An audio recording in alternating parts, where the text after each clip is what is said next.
In this video I'm going to demonstrate a creation of a pizza item and then creation of a number of different toppings which change or add to the price of the pizza.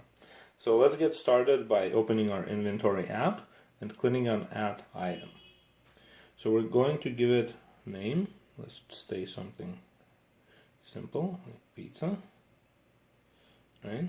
I'm going to keep it fixed price at $8.99. Alright, so we're not going to talk about, we're not going to enter our item cost, but we will go ahead and put in the product code and just some random number. So, alright, so that's our product code, and so far we got nothing else. Alright, that's good. So we've created our pizza item. Now let's go to Modifiers and create our toppings.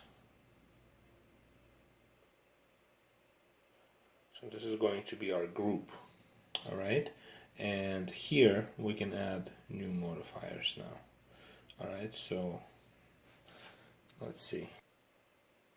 So here we've created three toppings: tomato, mushroom, and meat. So for our demo purposes that should be enough. So now let's get back to our pizza item, and if you have too many items you can always search. Search is pretty robust and quick. So here's our pizza item, and we can add our modifiers, toppings, save. Alright, so now that we have this, let's go ahead and open the register app and see how that works.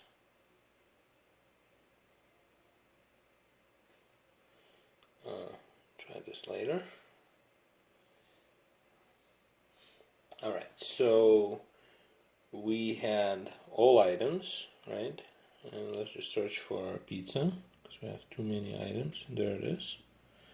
So here's our pizza, and as you can see, as soon as we select that item into the register, these modifiers show up, and you can quickly select which topping you'd like. Let's select all of them, for example. You can even increase quantities, as you can see. And all of that shows up on a register, and so that's kind of how modifiers work. And then you can go on with your process. And so basically, I just want to get to the part where we print the receipt and show what the receipt looks like. So the modifiers make it all the way to the receipt, and that completes our presentation about modifiers.